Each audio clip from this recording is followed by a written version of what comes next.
Uma boa tarde para quem se está a juntar agora à nossa sessão.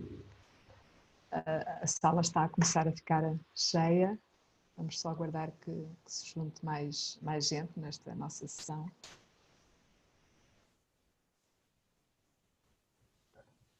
Sejam bem-vindos à sexta sessão do segundo ciclo do programa de webinars para a Administração Pública, que decorre até dia 29 de maio.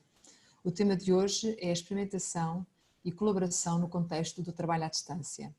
Para dar início à sessão, convido a Sra. Secretária de Estado da Inovação e da Modernização Administrativa, Dra. Fátima Fonseca. Boa tarde a todas e a todos.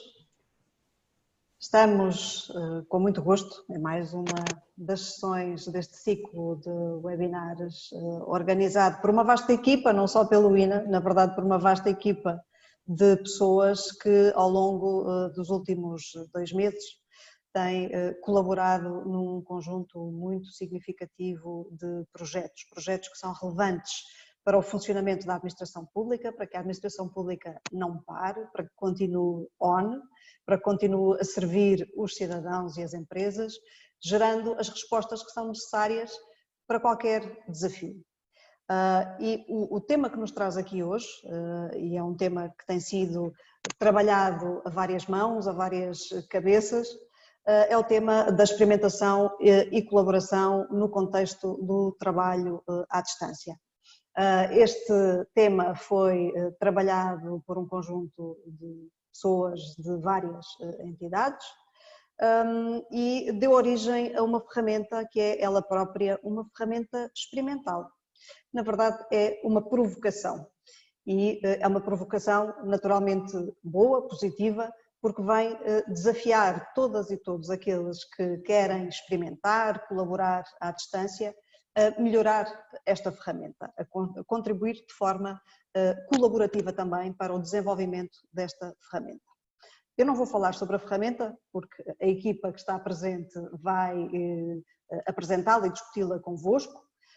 Vou cingir-me a dizer 2 ou 3 coisas muito rapidamente, telegraficamente até, 2 ou 3 questões de enquadramento para sublinhar a importância de uma ferramenta desta natureza. Em primeiro lugar, tal como se diz neste próprio guia, nós vivemos uma realidade alternativa. Temos vivido uma realidade alternativa e esta realidade vem convocar-nos para fazer coisas muito diferentes, com muita rapidez, com muita agilidade, também com muito atrevimento em muitas circunstâncias, vem basicamente acelerar um conjunto de transformações que a administração pública vinha a preparar e essas transformações foram transformações muito consequentes porque tiveram resultados muito rápidos e permitiram que todos continuássemos a funcionar bem.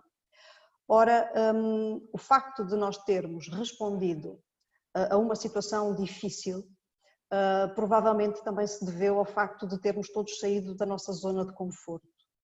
E quando estamos fora da nossa zona de conforto, temos 2 opções, ou paralisamos, ou então fazemos algo de radicalmente inovador, diferente, de consequente e de produtivo. E estas semanas, estes meses em que temos estado todos a lidar com a Covid-19, são meses, são semanas, são muitas horas de trabalho que nos têm desafiado muito. E desafiaram-nos a experimentar, a testar soluções diferentes e também a colaborar de uma forma muito reforçada. Qual é a exigência aqui? Não é tanto continuar a colaborar ou inovar em circunstâncias que são pressionantes, mas é transportar esta dinâmica de colaboração reforçada, de inovação, de experimentação, para um contexto de maior estabilidade. E, portanto, quando regressarmos virtualmente ou presencialmente aos nossos locais de trabalho, quando as circunstâncias se transformarem num contexto mais normal e gerível de funcionamento das nossas organizações, o que vai acontecer aí? Será que perdemos esta capacidade de responder de forma tão pronta ou que vamos mantê-la e até reforçá-la?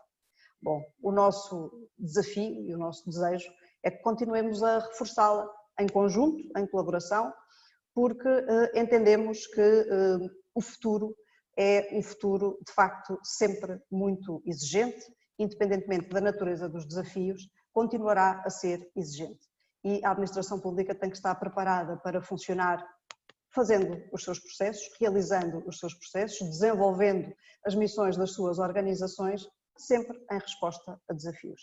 E isto significa que a forma como nós funcionamos é uma forma cada vez, porventura, menos formalizada, menos prescritiva, o que não significa menos regulada, mas provavelmente regulada com uma nova latitude que permita testar, experimentar de forma fluida, construindo soluções, construindo alternativas e escolhendo as alternativas mais adequadas a este caminho, a este novo modelo de funcionamento.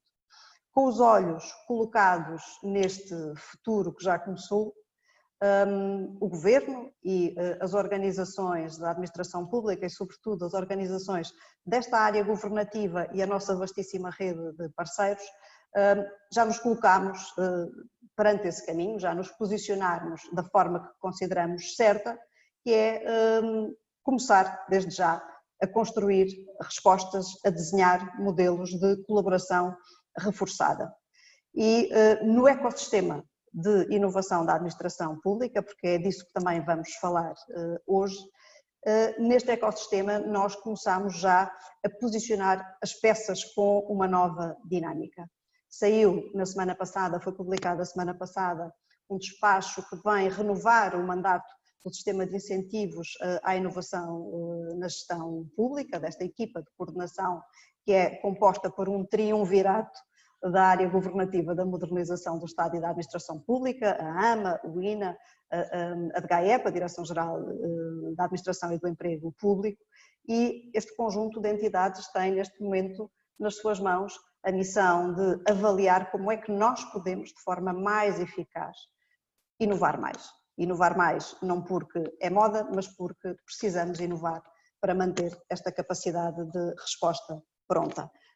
No que diz respeito à AMA, com os olhos focados no serviço ao cidadão e às empresas, no que diz respeito à DGAEP e ao INA, porventura mais focados na capacitação, na motivação, na criação de espaços para inovar, mas de forma colaborativa, criando a capacidade de inovar por dentro para inovar para fora no serviço ao cidadão e às empresas. Ora, é isto.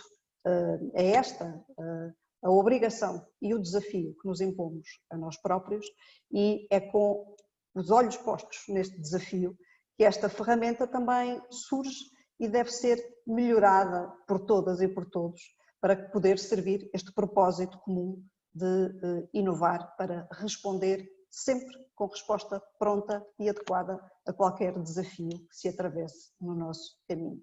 Desejo-vos uma boa sessão de trabalho, espero que coloquem perguntas difíceis aos nossos oradores, porque é com essas perguntas difíceis que do lado deste conjunto de organizações da nossa área governativa e do lado dos membros do Governo, nós podemos trabalhar melhor para também vos servir a vós na administração pública e, consequentemente, servir a nossa sociedade e o nosso país. Muito obrigada a todas e a todos e uma boa sessão de trabalho. Muito obrigada, Sra. Secretária de Estado. Iniciamos agora o debate sobre a experimentação e a colaboração no contexto do trabalho à distância. Recordo que durante a sessão os participantes podem utilizar a ferramenta disponível no ecrã, designada por Questions and Answers, para colocar questões que serão respondidas no final. Peço que coloquem sempre o primeiro e o último nome para sabermos com quem é que estamos a falar e para que possamos ler então as questões. No painel de conferencistas de hoje temos connosco o Dr. Daniel Santos, designer de serviços do Laboratório de Experimentação da Administração Pública da Agência para a Modernização Administrativa, a doutora Usna Alibai, boa tarde, a doutora Usna Alibai, técnica superior da Direção-Geral da Qualificação dos Trabalhadores em Funções Públicas, o Dr. Jorge Lagarto, técnico superior no Laboratório de Experimentação da Administração Pública da Agência para a Modernização Administrativa, e a engenheira Sara Carrasqueiro, vogal do Conselho Diretivo da Agência para a Modernização Administrativa, a AMA. Vai moderar o debate a doutora Maria de Jesus Rodrigues, chefe de Divisão de Comunicação e Relações Públicas da Direção-Geral da Qualificação dos Trabalhadores em Funções Públicas. Na sessão está ainda, e contamos com a presença do Dr. Luís Oriola, do Instituto Nacional para a Reabilitação, que irá fazer a interpretação para a língua gestual portuguesa. Muito obrigada a todos por terem aceito o nosso convite para esta sessão. Passo então a palavra à doutora Maria de Jesus Rodrigues. Muito obrigada, doutora Elsa Belo. Agradeço a presença de todos os convidados e começaria com uma questão para a engenheira Sara Carrasqueiro. Em que contexto e com que objetivos surgiu este projeto de desenvolvimento do Guia da Experimentação e Colaboração à Distância? Muito boa tarde a todos. Em primeiro lugar, obviamente, gostava só de remeter os meus cumprimentos à Senhora Secretária de Estado, à minha colega da equipa de coordenação do CIGEP, a doutora Elsa Belo, e também aos colegas que colaboraram neste projeto em particular, a Úlcena, a Maria Jesus, o Jorge e o Daniel. Boa tarde a todos e, obviamente, boa tarde a todos aqueles que nos estão a seguir em direto ou mais tarde em diferido. Bem, respondendo à sua questão, em que contexto é que surge a necessidade de uma ferramenta deste tipo e com que objetivos é que nos pusemos a caminho neste trabalho? Eu diria que a bottom line, a ideia principal de desenvolver este tipo de ferramentas é a preocupação constante com a melhoria dos nossos serviços, com a melhoria do serviço público. A AMA, como alguns possam saber, tem por missão liderar programas de modernização administrativa, sempre com um objetivo muito claro de trazer benefícios para cidadãos e empresas, ter impacto transformador para a administração pública e, por outro lado, tem como missão também a coordenação do sistema de distribuição de serviços públicos, tentando promover a qualidade, a acessibilidade, a inclusão e a simplificação destes serviços públicos. E, no fundo, estas duas preocupações trazem-nos para procuras constantes de ferramentas de modernização daquilo que são os serviços públicos. E neste contexto, há pouco mais de 2 anos, foi integrado na Agência para a Modernização Administrativa o LabX, Laboratório de Experimentação da Administração Pública, que visa precisamente criar espaços seguros de experimentação e inovação dos serviços públicos. Portanto, o LabX, desde a sua criação, tem desenvolvido um conjunto de projetos experimentais esses que são levados a cabo através de metodologias colaborativas, tendo sempre por base e como objetivo a adequação às necessidades e às expectativas de cidadãos e empresas. E, portanto, apenas se consegue melhorar os serviços públicos, tendo em vista estes objetivos, se conseguirmos, de uma forma muito colaborativa, muito cooperativa e muito inclusiva, trabalhar diretamente com cidadãos, empresas e outras entidades que fazem parte do ecossistema da inovação da administração pública que são determinantes. Por exemplo, nós hoje vivemos num contexto de um ritmo de inovação tecnológica acelerado. Portanto, é importante promover parcerias com entidades da academia, do sistema científico e tecnológico que nos possam ajudar a melhorar os serviços públicos. E, portanto, todos os projetos que têm vindo a ser desenvolvidos neste contexto tentam sempre promover uma colaboração com cidadãos, empresas, entidades da sociedade civil, do sistema científico nacional, tendo em vista investigar problemas, co-criar soluções e depois experimentar essas mesmas soluções.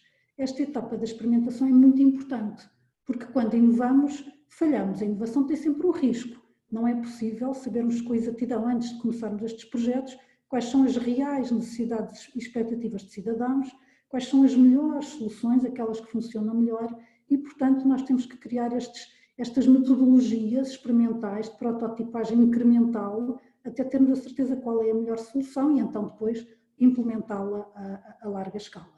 E, portanto, estas metodologias têm vindo a ser desenvolvidas e testadas pelo laboratório com uma colaboração muito direta, portanto, em diversos projetos, os colegas do laboratório de experimentação vão junto aos serviços públicos, fazem inquéritos, seguem cidadãos, seguem empresários e, portanto, eu diria que são metodologias de contacto. e que tem resultado muito bem. Ora, infelizmente, no início deste ano, em fevereiro ou março, fomos realmente confrontados com uma situação de distanciamento social. E estas metodologias que tinham vindo a ser utilizadas, de alguma forma, pareciam estar em risco. Como é que nós vamos co-criar e experimentar com cidadãos, lado a lado com cidadãos e empresas, se não podemos estar fisicamente próximos deles? E, portanto, este foi o mote e o contexto e o objetivo que nos conduziu a este trabalho, começar a pensar como é que adaptamos estas metodologias a contextos à distância, que outras preocupações têm que ser enquadradas nas abordagens metodológicas para conseguirmos levar a bom porto projetos de investigação, cocriação e experimentação. Também, como disse a senhora Secretária de Estado, em boa hora se constituiu um grupo alargado colaborativo dentro da administração pública em torno de vários objetivos de um sistema, de um plano colaborativo com vários entregáveis, nomeadamente este, e portanto tivemos a oportunidade de contar aqui com a participação do INA para podermos validar e robustecer este instrumento que no fundo foi partilhado e que estamos aqui a divulgar hoje. Muito obrigada, engenheira Sara. Agora perguntava ao Daniel Santos qual a razão de ser do Guia de Experimentação e Colaboração à Distância? Quem são os destinatários e, no fundo, que resultados se esperam na sua disponibilização? Muito bem, uma excelente pergunta. Antes de mais, em nome do LabX, a Dama, gostaria também de agradecer o convite e a oportunidade de podermos partilhar o trabalho desenvolvido no contexto do trabalho, do Plano de Trabalho Colaborativo, nomeadamente deste guia.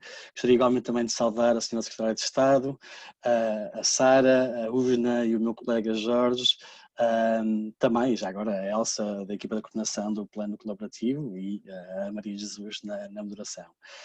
Eu, se fosse possível, gostava de também responder esta pergunta usando uma pequena apresentação para que sirva também de apoio e referência a quem nos vê. Eu vou só partilhar aqui o ecrã. Eu acho que agora Sim. Já deverão estar a ver. Uhum. Muito bem. Pois, como a Sara também já teve a oportunidade de dizer, o LabX é este espaço seguro, onde é permitido errar, onde se investiga, cria e experimenta para desenhar soluções inovadoras para os serviços públicos e responder às necessidades e às expectativas reais dos cidadãos e empresas. Porque aqui a tónica no reais tem muito a ver com também os instrumentos que nós usamos na aplicação e no diagnóstico dessas necessidades, porque muitas vezes aquelas necessidades que nós reportamos por base de inquéritos nem sempre correspondem às necessidades que nós temos quando as demonstramos com o nosso comportamento. Por isso a necessidade de ir ao terreno, de fazer o trabalho de terreno, ser muito importante. E neste trabalho de terreno, nestes 2 anos e meio a passar de existência do LabX, fomos sempre colaborando com uma série de entidades públicas que, ora em contexto de projeto, ora em contexto de encontros formais e informais, sempre demonstraram uma grande vontade e uma grande necessidade de se articularem uns com os outros e de criar esta comunidade em volta desta abordagem à criação de soluções que não só correspondessem às necessidades, mas que fossem e o fizessem de uma forma inovadora. E para responder a essa necessidade, o LabX tem vindo a dinamizar uma série de redes, entre elas a rede de inovadores, que iniciou, desde já dou já aqui, abro já uma via verde para o Jorge Lagarde, se quiser completar alguma das minhas mensagens, Maria, se for possível, porque isto é de facto um trabalho de equipa e temos sempre trabalhado desta forma, por isso ele que esteja à vontade para entrar. Eu estava a dizer, a rede de inovadores é uma rede, é uma comunidade de prática de colegas da administração pública a nível nacional, que num ano já contou com mais de 500 participantes, teve 9 sessões colaborativas, essas presenciais, e tem também um boletim informativo onde vamos dando a conhecer, tinha sido uma das necessidades que os colegas da administração, eles queriam não só conhecer as ferramentas que nós usávamos nos nossos projetos de desenvolvimento experimental, de melhorias de serviços públicos, mas queriam perceber essas ferramentas em contexto. Então criamos este canal de comunicação, um boletim informativo onde damos a conhecer as boas práticas, não só do LabX e da AMA, mas toda a administração pública portuguesa e também internacional. E neste desenvolvimento contínuo que tem, porque uma comunidade é um ser vivo, é uma entidade orgânica, numa das sessões nós perguntamos, questionamos a esta comunidade o que é ela, quais são os vetores orientadores, qual seria o seu DNA. E a comunidade definiu aquilo que nós depois cristalizamos como os 8 princípios do inovador público, que eu não vou estar a ler e a descrever em pormenor, mas são estes 8. Eu depois poderei partilhar mais sites onde vocês poderão ver em pormenor, mas vai desde o foco em cidadãos e empresas até avaliar para melhorar e abertura ao futuro. E é com base no trabalho desta rede e nos princípios do inovador público que surge uma primeira tentativa, uma primeira abordagem a fazer um guia de experimentação e colaboração à distância, em transformar os desafios que o Estado e a crise pandémica nos apresentava em oportunidades, convocando os colegas da rede de inovadores e os colegas da rede de laboratórios de experimentação, que são laboratórios que estão a ser criados com o apoio e o suporte metodológico da equipa do LabX, para que pudéssemos potenciar as aprendizagens acumuladas dos trabalhos que temos desenvolvido e ajustá-las a este ângulo, a esta lente muito particular do trabalho à distância, do trabalho elaborado ou realizado de forma remota. Mais tarde apareceu este desafio inscrito no ponto 1 do número 11 do despacho que deu origem ao plano de trabalho colaborativo da administração pública, que a senhora secretária de Estado já teve a oportunidade de falar e a Sara também. E eu gosto particularmente deste parágrafo e destaquei que é o desenvolvimento de guias, de orientações e outros instrumentos de apoio ao desenvolvimento de modelos de gestão e novas formas de organizar o trabalho, em atividade de teletrabalho. Porque é precisamente este propósito que o guia visa responder. E é neste contexto que nós depois, isto já é a capa do próprio guia em si, eu não sei se quem nos está a ver já teve a oportunidade de conhecer o guia, nós também mais tarde se calhar podemos partilhar aí no chat os links do site do INA onde podem aceder. A razão que nos levou a partilhar este guia tem precisamente a ver com um diagnóstico que nós fizemos. Isto, por acaso, o estado da arte do trabalho remoto, em que 98% das pessoas, isso é um estudo internacional, diz que gostaria de trabalhar na modalidade de teletrabalho, ainda que parcialmente, 98% dos trabalhadores.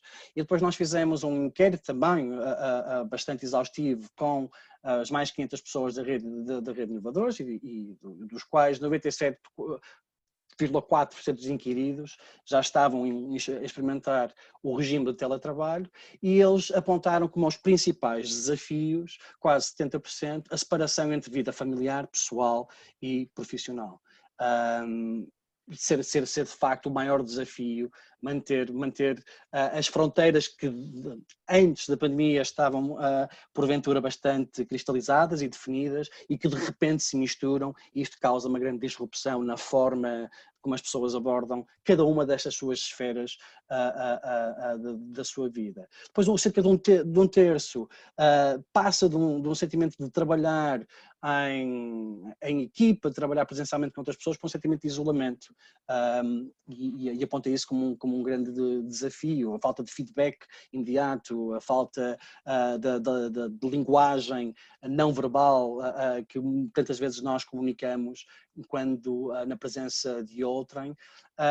Um quarto dos inquiridos disseram que é um desafio encontrar espaços de trabalho adequado. dentro das suas residências, e também cerca de um quarto disse que a organização do trabalho e a forma de reporte alterava, e isso por si só representava um desafio. A famosa tabela de Excel que muitos colegas têm sentido algumas dificuldades. Em relação ao ângulo específico do trabalho colaborativo à distância, os colegas disseram isto para justificar ainda e para enquadrar um pouco qual é a razão de ser deste guia. Precisavam de apoio na implementação de metodologias colaborativas à distância, precisavam de perceber como é que conseguem colaborar à distância, sendo que a maior parte do dia passam a olhar para o computador isoladamente. Cerca de um terço também apontavam que os processos de tomada de decisão eram mais difíceis, não eram tão claros, e cerca de um quarto apontava que o contacto com os colegas e outras entidades era de facto um desafio, porque muitas vezes era feito, só tinha um contacto ou de e-mail ou do número fixo geral, e já não havia ninguém da telefonia para passar a chamada, coisas tão simples como essas que foram reportadas como sendo um desafio. Nessa dimensão, identificamos que estes eram os desafios emergentes. Para os trabalhadores, a dificuldade de separar a vida profissional, o tratamento diferente face a outros colegas que podiam estar no escritório, a solidão e a saúde mental, o equilíbrio entre vida familiar, pessoal e profissional. E para as organizações, a medição da produtividade para trabalhadores e gestores, a articulação da comunicação entre os diferentes departamentos. Se calhar a Sara poderá, de forma empírica, trocar alguns comentários sobre essa dimensão, o alinhamento do esforço coletivo e a criação e manutenção de uma cultura organizacional positiva e saudável. Muitas pessoas sentiram e reportaram que sentiam que a cultura tinha sido interrompida, que de repente só contactavam com as chefias diretas e perdiam a cultura de equipa. Aliás, o plano de trabalho colaborativo, em muitos dos seus guias, já responde a muitas destas dimensões, nomeadamente o trabalhar a partir de casa, da saúde mental, que a UJNA conhece muitíssimo bem, e outros guias que este esforço coletivo do plano de trabalho colaborativo respondeu. Há também oportunidades que merecem destaque, que são, por exemplo, as potenciais vantagens da flexibilidade de horários, ou então a liberdade para trabalhar em qualquer lugar desde que tenha as infraestruturas necessárias, ligação à internet, eletricidade, ter menos interrupções. Acho que toda a gente tem dito que consegue estar ligada mais tempo, a ter menos interrupções e ser mais produtivo, ter uma performance melhor, logo reservar mais tempo para a família e para os hobbies. Isto é sempre o segundo lado da mesma moeda. Portanto, aquilo que pode ser a partir de um desafio de gerir as diferentes esferas, pode também ser, se bem geridas, pode conferir mais espaço para a família e mais espaço para os hobbies. Para as organizações, haver uma maior produtividade, uma melhor performance, os trabalhadores manterem-se durante mais tempo nas organizações porque se sentem mais envolvidos no trabalho, a flexibilidade das condições é muito apreciada pelos trabalhadores. Aquele mesmo estudo internacional dizia que a flexibilidade de trabalho era, porventura, mais valorizada do que as próprias compensações financeiras, por isso é um facto que as organizações não devem descurar, e a redução dos custos de escritório, que, aliás, é de resto muito óbvia. E também um maior reconhecimento e lealdade institucional por parte dos trabalhadores, porque as organizações lhes dão essa flexibilidade. Como é que nós achamos que os resultados deste guia serão conforme o esperado depois da sua disponibilização? Se as pessoas puderem de facto potenciar estas vantagens, se as pessoas depois de facto de usarem e navegarem o guia nas suas há uma quinta dimensão, mas nas suas 4 dimensões, e irem testando as ferramentas, as abordagens que são propostas, e de facto se materializar estas vantagens que estão aqui identificadas, e se ele for obviamente disseminado pelos nossos colegas da administração pública, seja ela central, local ou regional. Muito bem. Daniel? É? Aqui. Sim, ok. Aqui, sim. Pronto, vou passar então ao Jorge. O Jorge vai desenvolver também algumas destas temáticas que o Daniel falou, porque este guia tem como denominador comum o trabalho colaborativo. e refletindo-se em diferentes temas que vão desde a comunicação até à experimentação, à promoção da experimentação que o Daniel também falava. Que desafios se colocam ao nível dos vários temas que foram considerados no guia? Muito bem, boa tarde a todos. Muito obrigado, em primeiro lugar, pela possibilidade de estarmos aqui a partilhar um pouco do nosso trabalho.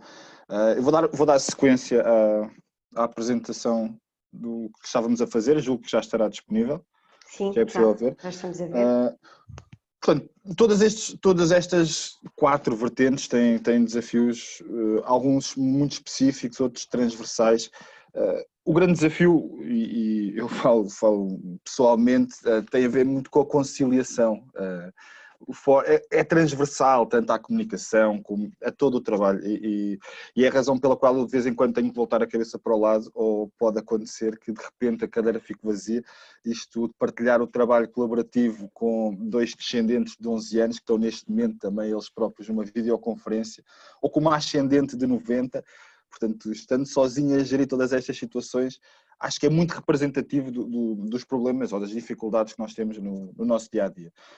Mas, como em tudo na vida, são questões que fazem parte da vivência e conforme nós vamos trabalhando mais, já tenho 2 meses de prática de confinamento com mais dois minimis a fazerem os seus trabalhos da escola e as suas aulas de Zoom e as pesquisas e tudo isto, vamos conseguindo encontrar estratégias. No que diz respeito a estas 4 vertentes, a principal, acho que é mesmo a comunicação. É muito difícil fazermos transposição do que é a comunicação face a face, a comunicação presencial, para um modelo de comunicação mediada por computador. Aqui as grandes dificuldades a nível do que é a eficácia da própria comunicação e do que é uma transmissão de confiança e segurança nesses momentos comunicacionais. Nós sentimos na pele em alguns projetos, nomeadamente quando estamos a trabalhar com equipas à distância, em que não temos os momentos de alinhamento presenciais, torna-se muito mais difícil transmitir a confiança e a segurança necessária para as pessoas avançarem com as suas próprias atividades.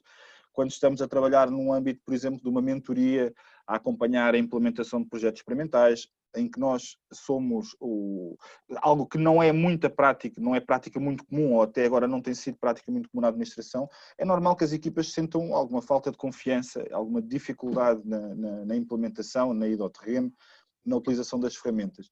E presencialmente é muito mais fácil esta dinâmica, nós percebemos a linguagem corporal das pessoas, conseguimos alinhar rapidamente a nossa própria postura mediante as dificuldades que nos estão a ser comunicadas, e à distância é muito mais difícil ter esse papel de intervenção.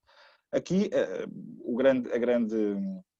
os grandes tópicos passam por utilizarmos ferramentas mais ricas a nível de suportes, como por exemplo as chamadas de videoconferência, em que nos permitem também ter uma perspectiva visual daquilo que é o comportamento não verbal dos nossos interlocutores. A questão de aumentar a frequência dos momentos de contacto na comunicação, nós notámos muito isso e fizemos esse upgrade, digamos assim. Nós estamos a acompanhar as equipas da rede de laboratórios de experimentação, estamos a trabalhar com equipas no terreno a implementar projetos experimentais, e uma dos nossos planos de contingência, digamos assim, foi aumentar a periodicidade da frequência. De modo exatamente a promover este feedback positivo. É muito importante as pessoas, nós vimos, o Daniel levantou um bocadinho o véu, o sentimento de isolamento que as pessoas têm neste processo. É muito importante esta passagem de confiança e este reforço de feedback positivo, que às vezes já é difícil termos no nosso dia-a-dia presencial, quanto mais numa vertente de trabalho à distância em que as pessoas não estão habituadas a este processo. Portanto, foram as estratégias, aquelas que plasmamos no guia, são aquelas que estamos a utilizar nos nossos projetos. Aumento da frequência dos contactos e a questão da própria presença social. Fala-se, já vem do contexto da educação à distância,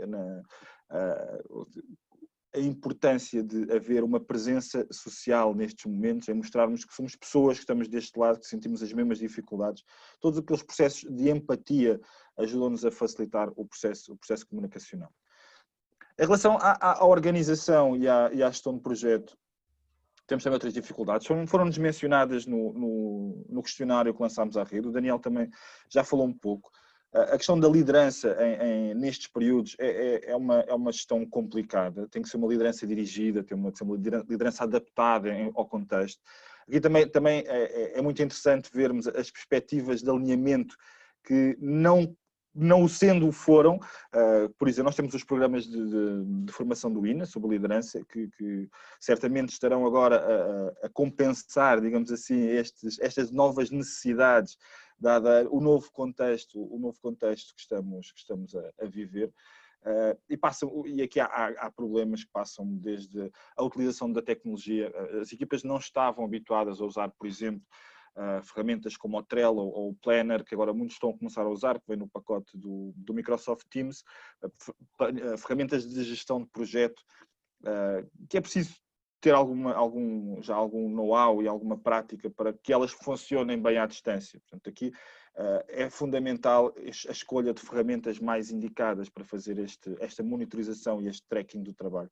E é uma ferramenta em que toda a gente se sinta confortável a utilizar, porque termos metade da equipa a reportar de uma forma e outra metade a reportar de outra é insustentável para as chefias e é muito difícil de gerir. E depois há as questões da própria monitorização e controle. É um risco que se corre, a tendência para sobre-monitorizar o trabalho que está a ser realizado. Nós tivemos muito esse feedback também no questionário que fizemos à rede de inovadores. As pessoas sentem que estão a ser. O controle não é que não seja efetivo, mas acaba por limitar às vezes um pouco a própria intervenção, a autonomia das próprias pessoas. Portanto, pode haver aqui sempre uma sobrecarga da disponibilidade que está definida. Temos aqui a Catarina, que foi buscar o seu livro de história, peço desculpa. Em relação à participação de stakeholders, esta talvez a mais crítica, porque nós nos últimos 2 anos e meio temos visto, não é fácil nós estamos no âmbito de um projeto e assumir, nós que estamos na administração pública há tantos anos, temos a nossa forma de trabalhar, esta história de ainda ir para o terreno e perguntar às pessoas o que é que elas acham do serviço e como é que nós podemos melhorar o serviço, não é de facto ainda uma realidade linear, não é o normal ainda na administração. E temos visto também nas equipas que estamos a acompanhar alguma dificuldade na execução. Mas até porque este envolvimento dos stakeholders, e falamos do envolvimento de cidadãos na avaliação de serviços, por exemplo, é feito essencialmente com um modelo de contacto presencial, em que nós vamos ter com as pessoas na rua e fazemos essa interação cara a cara. É complicado, mas continua sempre a haver alternativas. Nós, por exemplo, estamos a trabalhar com a Direção-Geral de Saúde, um dos stakeholders mais complicados de apanhar nesta fase, e nós estávamos a meio do trabalho quando ocorreu esta emergência da pandemia. Estávamos numa fase de auscultação aos técnicos, e como devem calcular, essa auscultação foi muito condicionada, não fomos capazes de fazer as nossas sessões em sala. Portanto, o que criámos foi um ambiente virtual de participação, espaços virtuais baseados em discussões em fóruns, em momentos síncronos de vídeo, e tivemos de utilizar, mediante a comunicação mediada pela tecnologia, de fazer mesmo assim esta auscultação. Não a deixámos de fazer. E o mesmo aconteceu no âmbito de um projeto que nós temos, que é a Bolsa de Inovação, em que estamos a contactar com jovens cidadãos para perceber o que é que eles acham ou como é que podemos tornar os serviços públicos mais adequados para esta faixa etária. E estávamos exatamente a começar o processo de auscultação quando ficámos todos fechados em casa.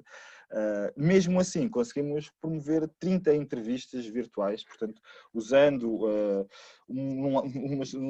com uns o Skype, com outros o Zoom, com outros o Facebook, o FaceTime, os lives do Facebook, qualquer forma que conseguimos ir ter com os destinatários, esta adequação às plataformas onde eles estão é muito importante. E mesmo assim fizemos 30 entrevistas e vamos ter durante a próxima semana uma sessão de cocriação à distância, para as qual ainda hoje de manhã estávamos a preparar materiais, vai ser muito interessante. Temos um espaço em que vamos na mesma fazer uma imersão no problema. Temos conteúdos digitais para ajudar, temos várias ferramentas de comunicação síncrona e assíncrona, ou seja, estamos a imergir todos os destinatários na área de problema para depois conseguirmos, numa sessão muito controlada, muito dirigida, promover estas práticas então de cocriação. Jorge, é sempre uma forma de nos reinventarmos, não é? É um bocado essa a mensagem. Nós já vamos voltar ainda a falar mais do guia, mas agora passava a palavra à Usna, para falar um bocadinho sobre esta última dimensão que tem a ver com o equilíbrio e que o Daniel e o próprio Jorge também já tocou, a conciliação da vida profissional e a vida pessoal e portanto, queria perguntar à Usna concretamente que tipo de contributos é que se apresentam para o alcance deste equilíbrio no guia que aqui estamos a apresentar e a discutir no fundo. Obrigada pelo convite, antes de mais nada, e começo por cumprimentar a Sra. Secretária de Estado da Inovação e da Administração Administrativa, os conferencistas e toda a audiência. Muito boa tarde. Relativamente à questão como é colocado, trabalhar à distância implica sempre haver uma definição de fronteiras entre a vida pessoal, familiar e profissional. E para isso acontecer é necessário definir regras básicas para haver esse equilíbrio, essa conciliação.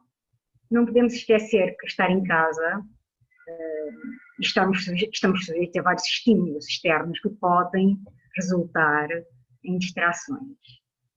E para evitar essas distrações, o que é que podemos fazer para evitar? Eu, no âmbito da dimensão pessoal, eu penso que um autocuidado é muito importante. Cuidar de si próprio, ter tempo para si, dedicar-se um bocadinho a um desporto, não deixar o sedentarismo afetar a nossa saúde, estar em contato com os colegas, com os amigos, ainda que remotamente, acordar de manhã, a pessoa arranjar-se para ir trabalhar, para ir para o seu espaço de trabalho. É muito importante ter esse autocuidado. Obviamente que são regras, são práticas que cada um aplica consoante as suas necessidades. Mas que é importante haver um autocuidado é. Para a dimensão profissional, eu penso que fazer um bom planeamento da agenda é muito importante. Só que isto implica a existência de uma boa comunicação entre a equipa de trabalho, uma boa organização do trabalho, por estarmos perante novas formas de organização do trabalho, haver uma boa comunicação entre os responsáveis e uma boa gestão do tempo. Nesta dimensão, os dirigentes têm um papel fundamental. Os trabalhadores estão em casa, os dirigentes têm que acompanhar, têm que distribuir, têm que organizar os projetos para ajudar os seus trabalhadores a organizarem o seu dia de trabalho. E para a dimensão familiar, definir o espaço de trabalho. Obviamente que esta é uma regra básica, só que nem todos nós temos condições para definirmos esses espaços, sabemos disso. O ideal é não partilhar o espaço onde se trabalha com a família. Devemos ter um espaço para o convívio familiar, sim, sendo diferente do espaço onde trabalhamos. Chegarmos ao final do dia, sairmos do nosso espaço de trabalho e ir para casa, é para entrar na nossa vida familiar. Isto é importante. Portanto, havendo ou não esta delimitação dos espaços, trabalhar à distância implica identificar e testar novos modelos de rotinas. Porque as rotinas não são as mesmas.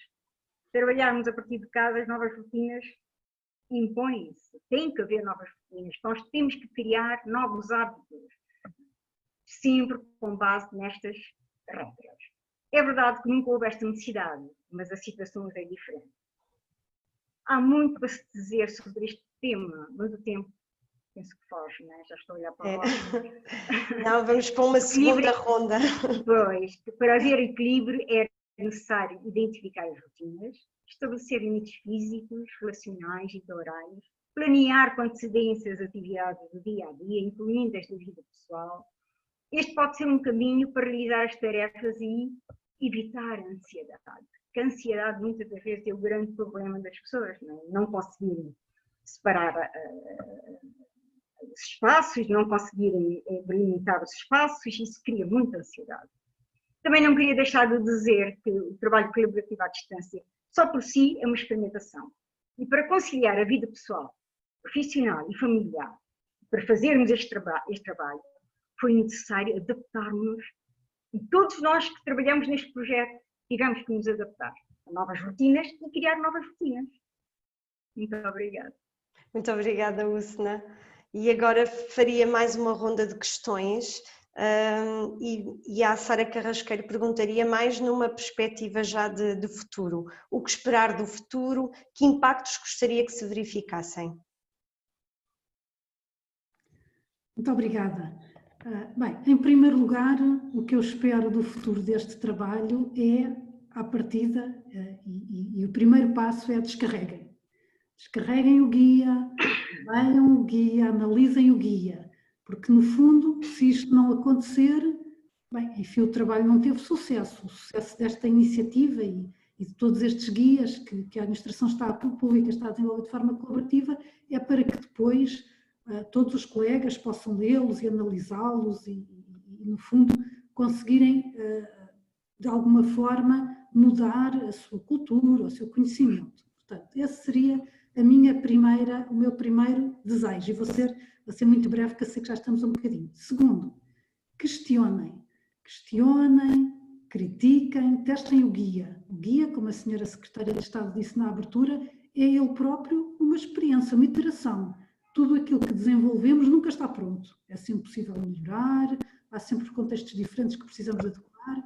Portanto, aqueles de vós que descarregarem o guia, lerem o guia, analisarem, tiverem contributo, que discordem de alguma coisa, critiquem, façam chegar, por favor, ao LabX, nós analisaremos e melhoraremos continuamente esta ferramenta. Depois, gostaria ainda que colocassem em prática algumas das ideias que estão no guia. Não é? Portanto, mais do que conhecermos um conjunto de boas práticas e podermos contribuir para a sua melhoria, o importante mesmo é pôr as boas práticas em prática. Não é? Portanto, pratiquem a experimentação, seja ela à distância ou o que nós gostaríamos mesmo era de poder fazer um bocadinho de experimentação em proximidade física. Não é? Penso que todos nós ansiamos por estar juntos outra vez, não só com os nossos colegas e amigos, mas também com aqueles a quem servimos, cidadãos e empresas. Portanto, presencialmente ou à distância, pratiquem a experimentação, abram os horizontes a um novo normal, um normal que nos permite permanentemente questionar o que fazemos, investigar com base nos dados, ou escutar aqueles que servimos, cidadãos, empresas, colegas, testar de forma iterativa. Portanto, todas estas metodologias da experimentação, o desafio e aquilo que gostaríamos mesmo é que fossem colocadas em prática, que fossem sendo melhoradas e desta forma podermos todos nós melhorar os serviços públicos, cada um com a sua missão, na sua entidade, mas na certeza de que este novo normal que gostaríamos de atingir no futuro será certamente um novo normal mais inclusivo, porque, verdade seja dita, algo que ainda não, que ninguém aqui levantou, é verdade que nós no confinamento ficamos mais longe uns dos outros, mas por incrível que pareça, também ficamos mais próximos uns dos outros. Eu tenho muitas equipas que me reportaram que nunca se sentiram tão próximos das suas equipas e das outras equipas como agora. Porquê? Porque conseguimos despertar uns nos outros empatia, solidariedade, ajuda e, para além disso, também não esquecer que também temos um conjunto de colegas e também daqueles que servimos, de empresas que estão distantes geograficamente e, portanto, isto também foi um alerta e também nos possibilita melhorar os serviços públicos para aqueles que, geralmente, mesmo sem uma situação de emergência e saúde pública, estão distantes. E, portanto, o que eu desejava muito para o futuro é que, em primeiro lugar, leiam o guia, criticam, digam o que pode ser melhorado, ajudem-nos a melhorar a ferramenta, ponham em prática e, no fundo, evoluam uma cultura para uma cultura de uma administração pública mais flexível, mais iterativa, menos acomodada com aquilo que são os processos normais, mais intransigente, mais arrojada, mais corajosa, isto sempre em prol de quem? Daqueles que servimos. Muito obrigada, Sara. Daniel, sinteticamente, qual foi o processo de criação do guia? Eu peço desculpa, o som quebrou um pouco a Maria, mas estava-me a perguntar sobre o processo. O processo de criação do guia. Bem, eu ilustrei há pouco alguns dos passos sobre o processo de criação, mas foi depois de fazermos este diagnóstico e tomar decisões informadas com base nesse diagnóstico que dividimos o guia nestas 4 grandes áreas, que eram a comunicação, a organização, a gestão do projeto, a participação de stakeholders, como é que nós envolvemos as stakeholders à distância, e a promoção da experimentação, que era, em síntese, a aplicação da própria a metodologia do LabX, a metodologia que confere o DNA ao LabX, que é investigar, co-criar e experimentar, como é que nós conseguimos aplicar a metodologia LabX neste contexto. O processo de co-criação começou por distribuir dentro da equipa e trazer dinâmicas de aquilo que nós costumamos chamar de inteligência coletiva, diferentes perspectivas, tem muito a ver também com a própria forma como a equipa trabalha, de dar a responsabilidade e a autonomia às pessoas, de escrever, de criarem conteúdo, de poderem cristalizar a sua perspectiva pessoal e como profissionais sobre estes temas.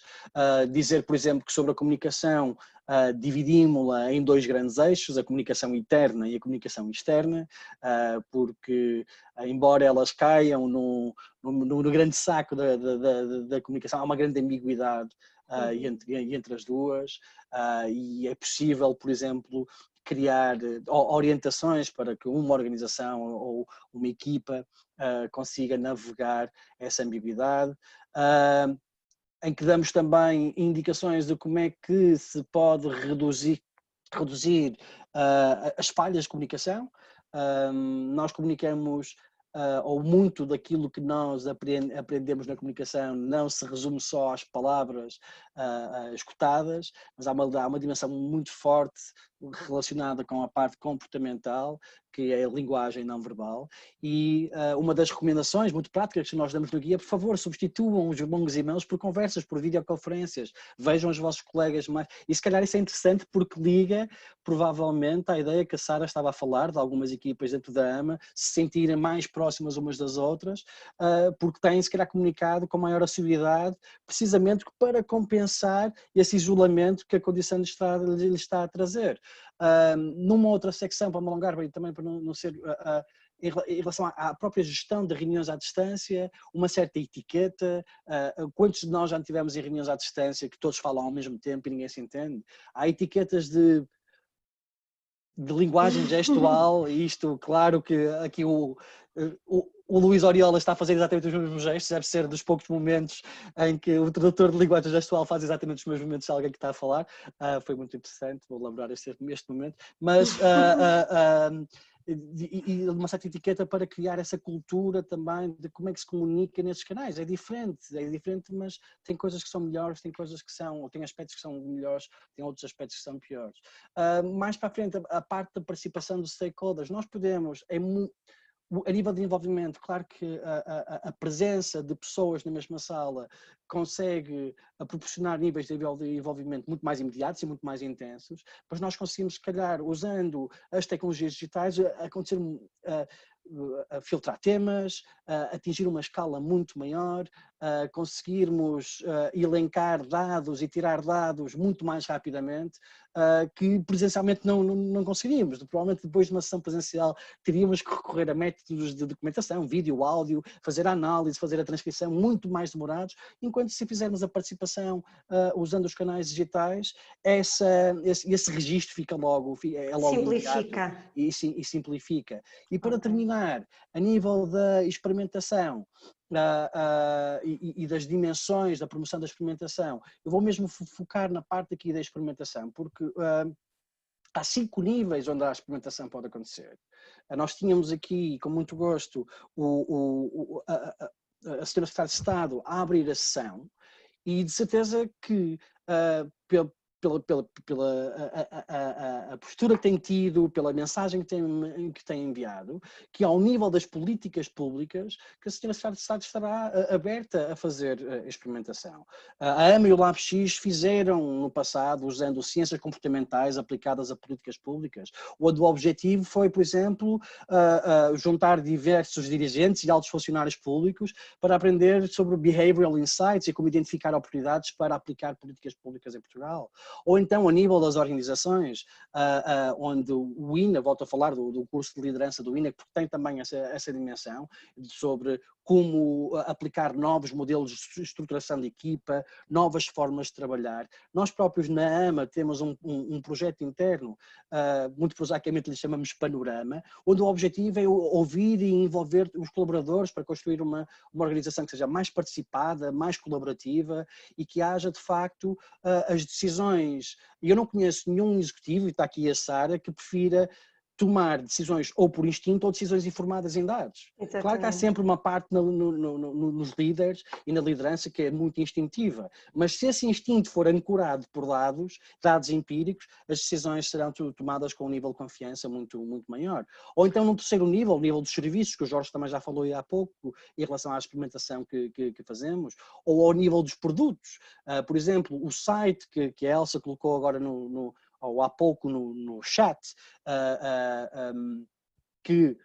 onde estão todos os outputs deste plano de trabalho colaborativo, é um produto do próprio plano de trabalho colaborativo, é uma porta de entrada para onde todos os interessados, e nós podemos fazer experiências sobre a forma como apresentamos os produtos, os guias, como permitimos que os utilizadores o pesquisem, ou por fim, o quinto nível, e se calhar no mais granular, experiências a nível do conteúdo. Lembro-me que fizemos um projeto com a autoridade tributária e aduaneira chamado Quiz AT, onde nós queríamos testar os conhecimentos de literacia fiscal das pessoas que visitavam as repartições, e enquanto estavam à espera estavam a jogar um quiz através dos seus telemóveis que era projetado nas televisões. Portanto, há uma multiplicidade de dimensões. Acho que nós tínhamos um outro webinar só para falar disso. De experimentação, eu acho que já me alonguei demais. Queria falar sobre, de facto, o processo em si próprio, um processo experimental, e peço às pessoas que nos estão a ver que vejam a última página exatamente deste guia, que diz, por favor, ajudem-nos a melhorar, enviem os vossos contributos, nada cristalizado, nada está fechado. Certo. Jorge, o Daniel roubou-lhe o tempo.